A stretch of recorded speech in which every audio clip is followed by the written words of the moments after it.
avie te dim chen service pan zo mi te dim pau to ke ngai thei ta hi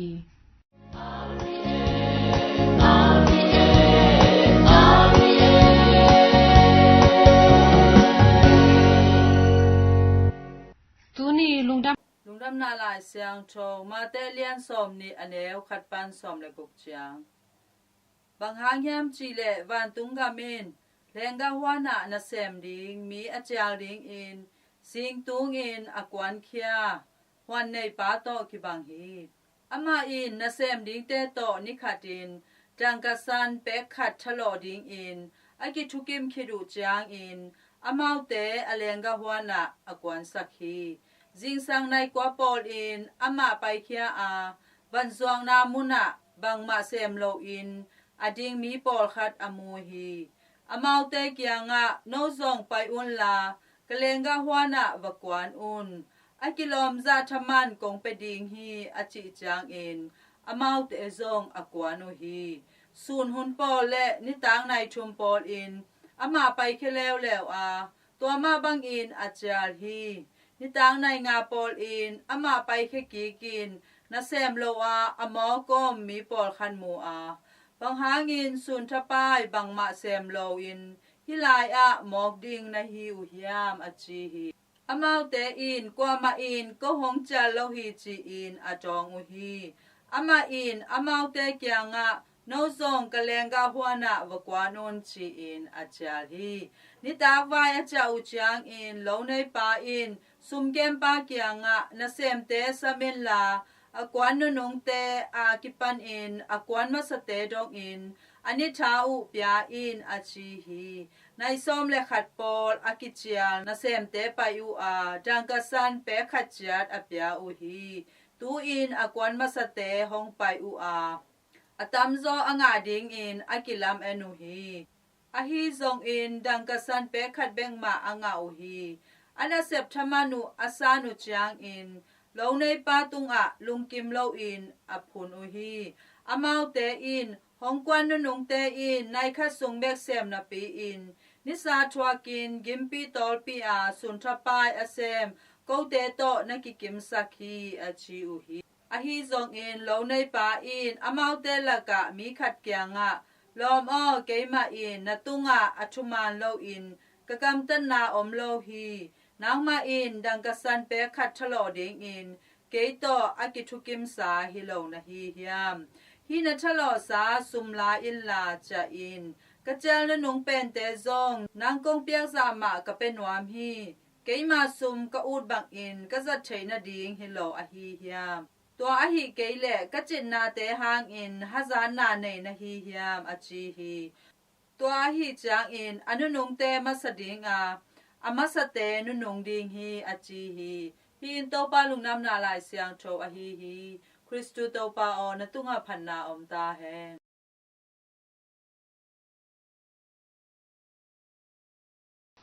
tu ni lai siang tho bol pho in kha an wak na ngai ni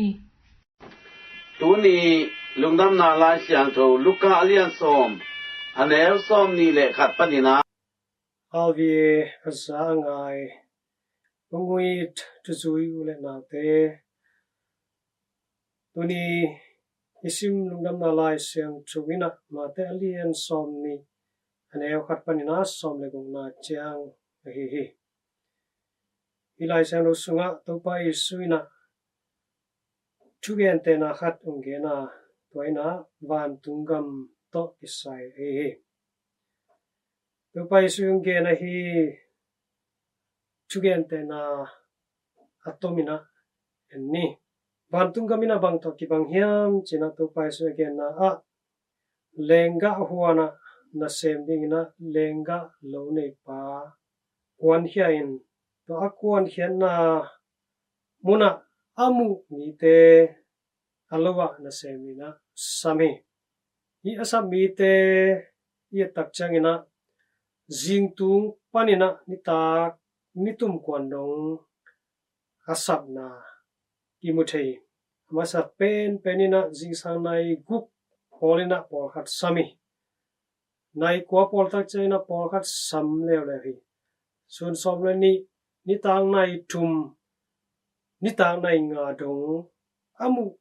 na sem dia amu te khem pe pen amai lenga hona to pai sina na sem ni na sami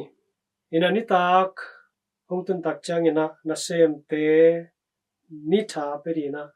sabwa yang tu tak chang in hong kwan nu nung pen te panina biak le na hong ki choi hi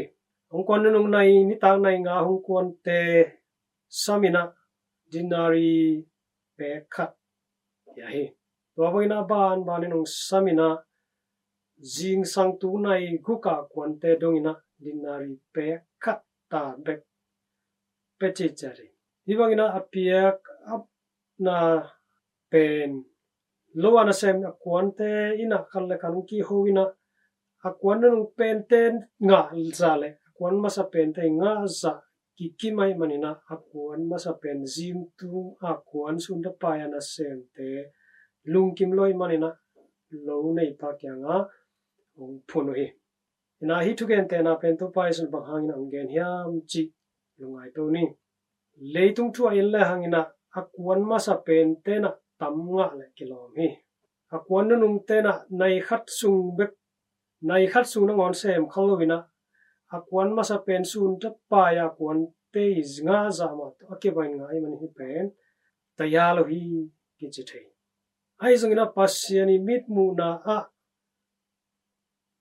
akwan masa akwan nunu chi umlowin amai lenga huan sunga akwan te khem pe amana thaman apia tuaina tayalo tayachi hilo zoina amai happy siam na ane na hang hi tamana himuna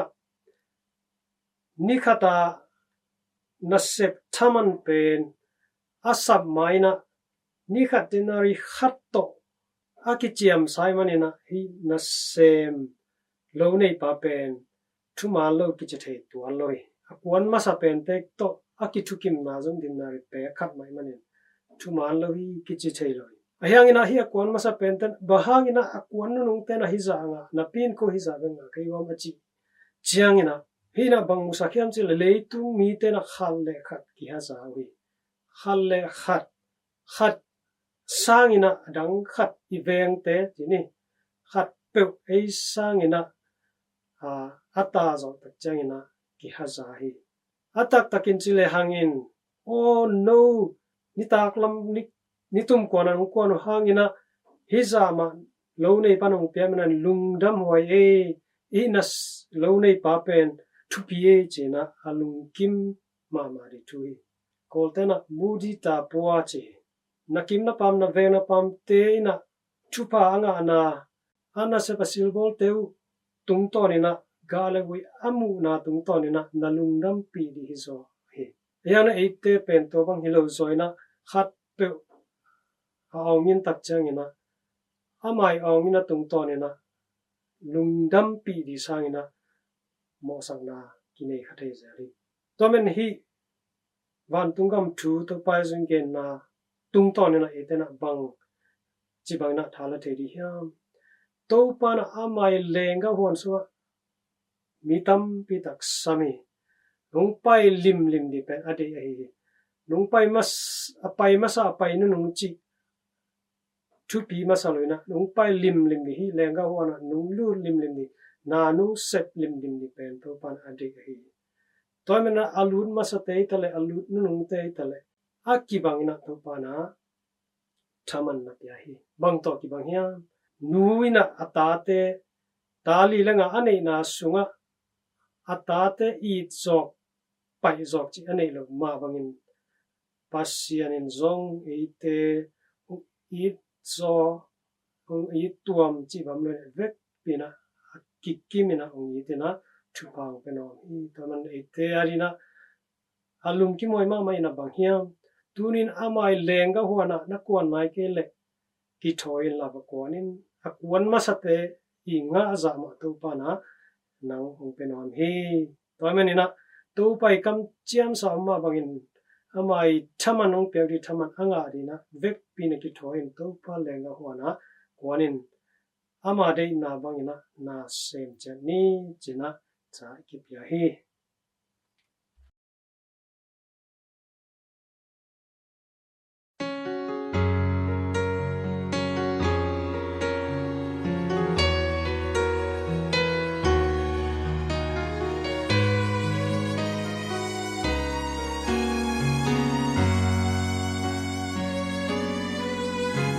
gilo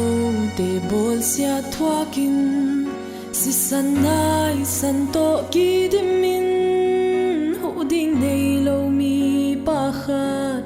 lampia om siam pilian pan hong mu chiangin lam nol tonin hong pai sana levi mi pan zong don lo in pai san hi sangamo lungai kik din simo bol siat na te thuakin huding nei lo lampia na pu khun chia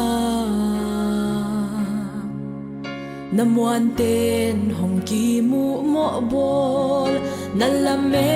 ten hong tai san zong nang hong tai san lo hong lu sia lo khat om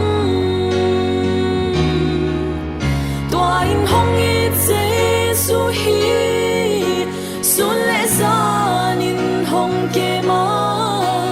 i pho khak lo hun chiang zong hong lu se lo lampia bol sia thuakin liam le bai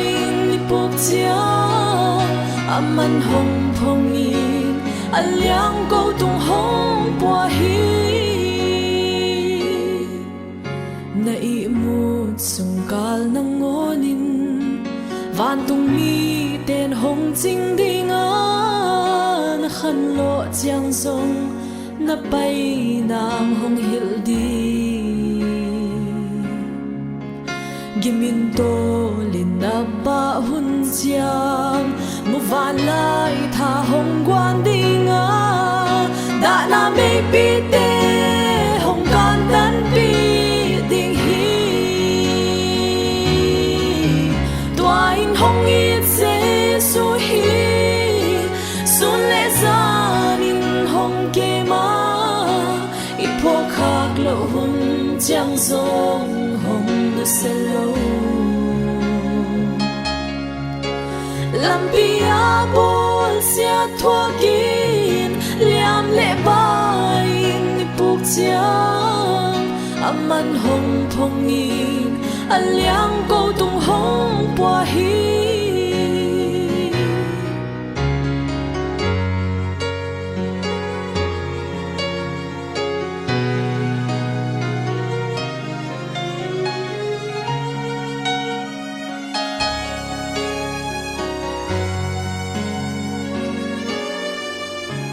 na chiang hong dam sak dinga na da chiang he hong nem dinga na song khal hun chiang hong tha khau sak dinga na lung kham na khwam pi hem pe la met na kong pi swak sakin na gal te maya gwa zo na hong pia ding o tua in hong i jesu hi sun le zan in hong ke ma i pho khak lo hun chiang zong hong lu se lo lampia bol sia thuakin liam le bai ni puk chiang aman hong phong in aliang ko tung hong pua hi na chiang hong dam sak dinga na da chiang he hong nem dinga na zong khal hun chiang hong tha khau sak dinga na lung kham na khwam pi hem pe la met na kong pi swak sakin na gal te maya gwa zo na hong pia di tua in hong i jesu hi sun le zan in hong ke ma i pho khak lo hun chiang zong hong nu se lo làm bia bồn xia thua kín liam lệ bay đi buộc chiang man hong phong in an liang câu tung hong qua hi tua in hong in Giêsu hi sun lệ gian in hong ye mai po khak lo hun chang so hong san lo làm bia bồn xia thua kín liam lệ bay đi buộc chiang man hong phong in an liang câu tung hong qua hi làm bia bồn xia thua kín liam lệ bay đi buộc chiang man hong phong in an liang câu tung hong qua hi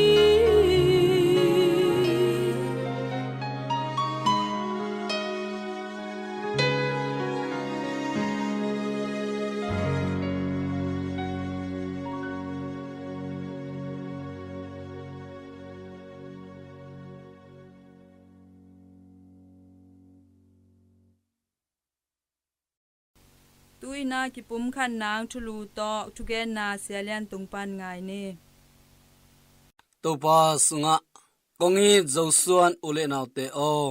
melmulo tongluan RVA jomi trim service panin nadam kim chiatu hiam chi in leitung bupia om josuan khempe lungkim kipak takin vai kong don masahi ipasian wanglen na le minthan na kilang ton tungta hen tuni Christian te khem pe pum khat iso the na ding to kisai in Jesu na bang kwa thallo pi pa na hi sakin chi thulu gwanin thukikup khop ding in kongzon hi ibul ding to pa kamal lai siang tho mangmuna alian thum ne som khan nga sunga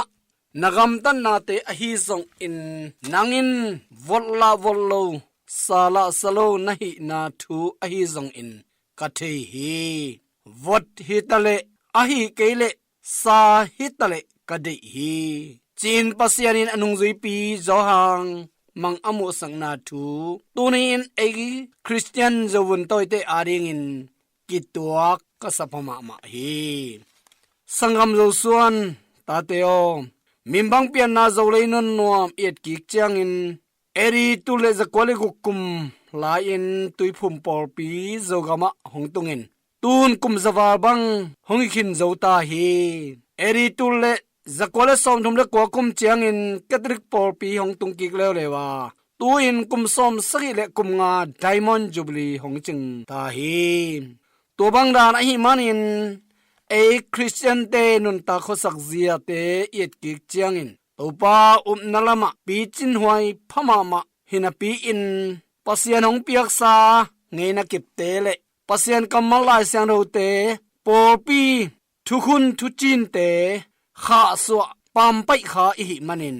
in dong sung chia ta kwa in bang ko pi thallo hong sem ding hiam chi thu hoi tangai su ding in kari phama ma hi Bishop Felix Henin atugen namun khata na in sunga vayom piring in Jisu to pai zo hiam ai kele Satan doimang pai zo hi hiam chi kamal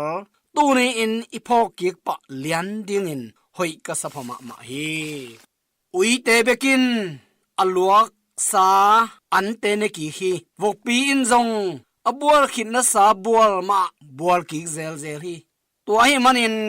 e pasian mi te in sala salo volla vollo I hi thiat mokle ama in akam sungpan hong se khiding chi thu tu ni in bulphu amma bang in ngai sun pha in ki khelin aswak thak ki Christian to pa thu zui muan hoi te a hiding in nang le ke a hong de hi Ezekiel lai sang do len som ni le khat anel som ni le dina sunga pasianin hi bangin again hi tua hi chiang in to pa pasian a hi ke ma in ka gen thu in namo na tengu tu inong ki phola khi namo na u mi khem pe in the hi nagam tan na panon namo na u kilang hi mo sang na thok ding na hi ta u a nagal te u khusunga ahong pe ding ka hi achi mi por khate ahi ule thugen lagen siam zung zung ahi man un ahing dem na lai gil na ya to ba khasyang do to akirim tak ombang dan in kingai sun khathei mok u hi nung zui pi za kopin pasian sunga na thu to ki sain hibang dan ding in chi in ahongen kholkhin zo hi jacob lai sen holian ni anel som khat kopan som ni reguk tana sim swang ni pasian khat bek a chi in na hi apha hi doi gilo te in zong in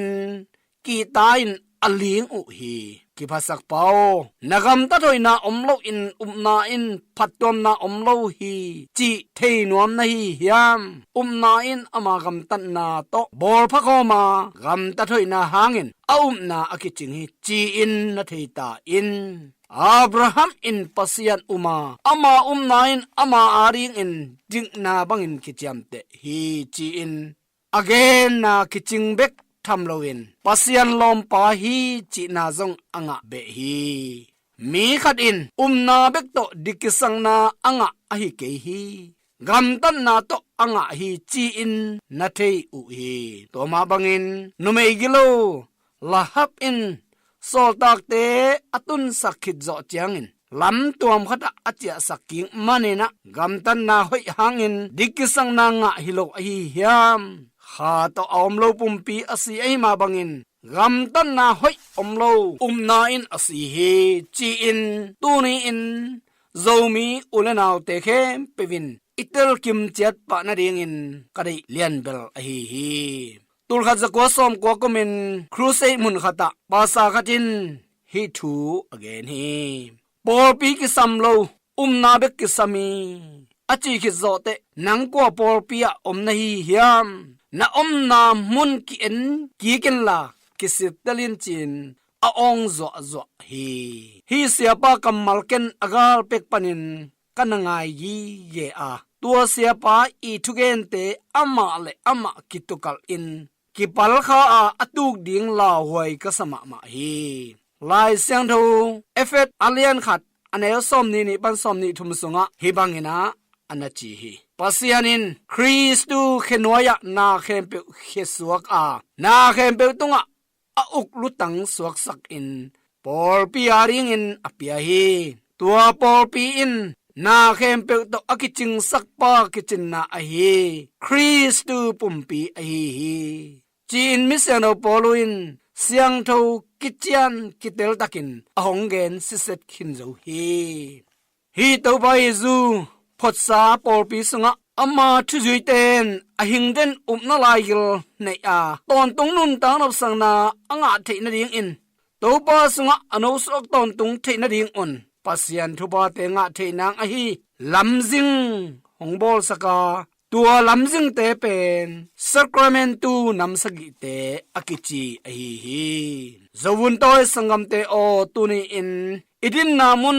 i na phual ki en ki chatek ni to ba yesuin ele tong mi te tang ding in amo nei lo pi mi mo bangin singlam te tunga hongsi na hangin aluang khia asiman pa to eite apa kianga honglei hongtan khia a hi misang do poluin fs khwami te kianga hibang danena anatel geni efet alien khat aneugia na sunga jisu siangin momai sangna a hi tat khian na thupa ama kianga eiten inga hi chi in kitel takin teti ahonglak khia a hi wai manin tuni in kathugen aza angai zovun toy khembeuten imi manun tang na ikhosak zia te ki en king ni ahun omlain topa kyang zuan in suang pi tunga ilam te hini amma to nuam satak pi in ithubul phu lai siang thoma bangin asavet ding in khasyang tho in hongphung vu hen la in dong chata bangkwa pi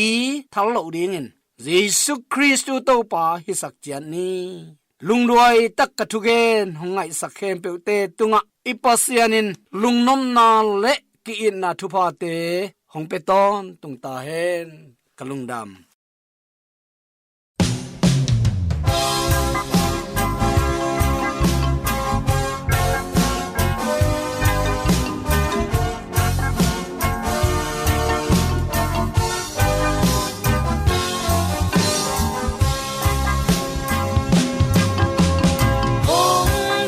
sakit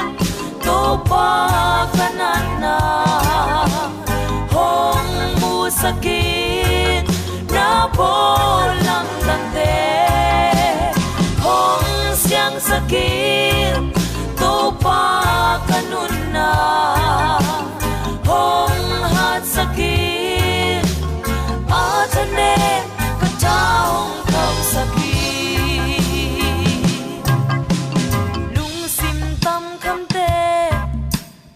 lam et nei lo te hon ding in hong pai hi jesu hong pai hi sangam o tunin up na to zon le imo na teng hong mai sakin iliam mate hong dam sak ding hi hong dam sakit to pa kanana hong mu sakit na bolam dangte hong siang sakit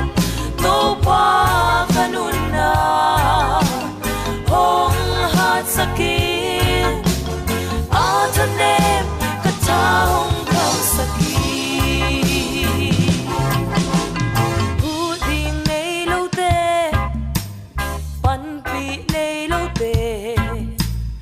van gi pua a gimme de dam sak ding hong pai mit to khel bai te khwa vak mu zo hi kha tha nem te kha an vak hi dam lo mi te dam na nga zo hi hong dam sakit to pa kanana hong mu sakit na bolam dangte hong siang sakit to pa kanuna hong hat sakit atane katahong kau sakit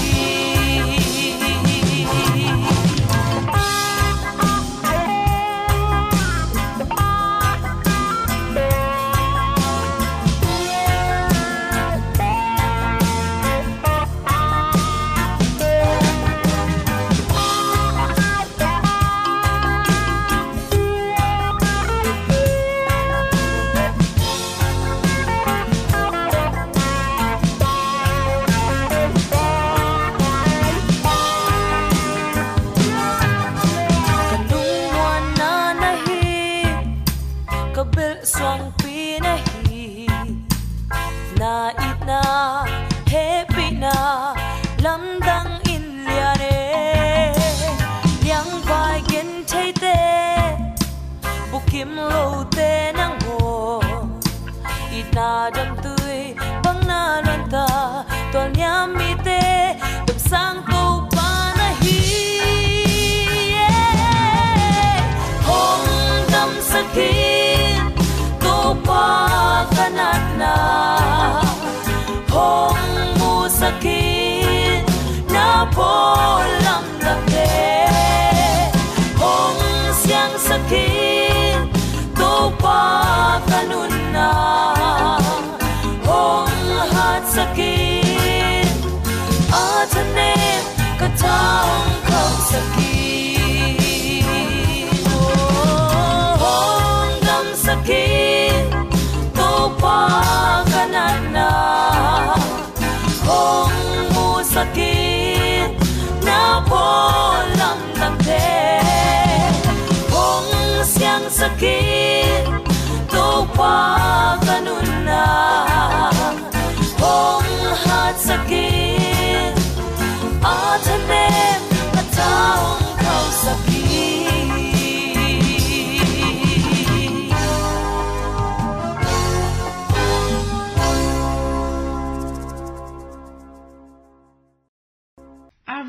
kim chen service pan lungdam thu tang go na ki man ta hi aza angai nu le pa u le naw te o no te tunga to pan thu pha nam kim hong pe kim chat ta hen